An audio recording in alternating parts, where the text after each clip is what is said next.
Halo para pejuang, yuk kita belajar mencari inverse fungsi.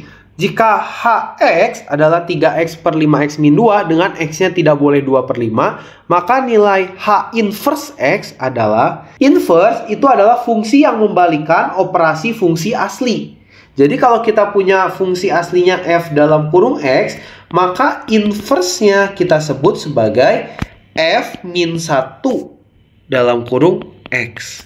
Nah, misalnya kalau kita punya fx-nya misalnya adalah 3x, maka inverse-nya f min 1x-nya adalah x dibagi 3. Dari mana? Yuk kita belajar dulu pelan-pelan ya. Jadi kalau kita punya fx sama dengan 3x, maka kita bisa tuliskan fx itu sebagai y gitu ya. Y sama dengan 3x. Di sini kita mau mencari nilai x sama dengannya gitu seolah-olah. Jadinya supaya kita bisa dapat x sama dengan, maka kita pindahkan 3-nya ke sebelah kiri. Atau dengan cara kita bagi gitu ya. Kita bagi 3 di kedua ruas. Maka x sama dengan y dibagi 3. Nah, kalau udah jadi x sama dengan y bagi 3, maka bisa kita tuliskan f inverse dari nilai tadi, x tadi, itu adalah y-nya ganti jadi 3, x per 3. Nah, seperti itu adalah salah satu contoh mencari inverse-nya. Nah, kita terapkan ilmu ini di soal yang ada di atas. Gitu ya. Di atas kita punya fungsi hx-nya kita ganti jadi y sama dengan 3x dibagi 5x min 2. Di sini kita mau mencari fungsi inverse-nya gitu ya. Artinya cara pertama adalah kita kalikan ke atas atau kali silang, atau kita sebut kedua ruas kita kalikan 5x min 2 gitu ya.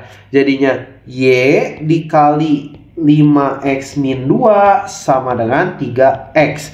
Sama seperti tadi, tujuannya adalah kita akan mencari nilai x sama dengan titik-titik-titik gitu ya tujuannya. Nah, di sini kita coba lakukan perkalian dulu ya, dicapit dulu ke dalam. Jadinya 5xy min 2y sama dengan 3x.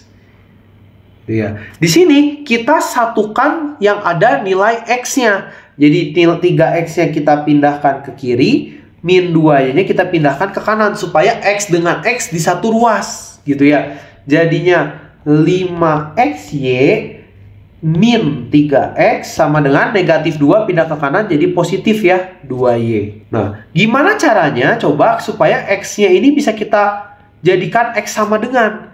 Artinya x-nya bisa kita faktorkan atau kita keluarkan gitu ya. Jadinya x dalam kurung 5y min 3 gitu kan. Itu sama aja kayak 5xy min 3x gitu kan. Cuman x-nya kita keluarkan atau kita faktorkan gitu ya. Sama dengan 2y. Nah, di sini kita udah bisa lihat nih, oh ini bisa jadi x sama dengan ya. Dengan cara x sama dengan 2y dibagi 5y min 3. Gitu ya. Maka karena sudah ada x sama dengan, maka h min 1x atau inverse dari h inverse x itu adalah y-nya ganti jadi x ya. 2x dibagi 5x min 3. Sehingga jawabannya adalah yang C. Nah, bagaimana? Sudah bisa kan mencari fungsi inverse? Kalau masih bingung, tulis pertanyaanmu di kolom komentar ya.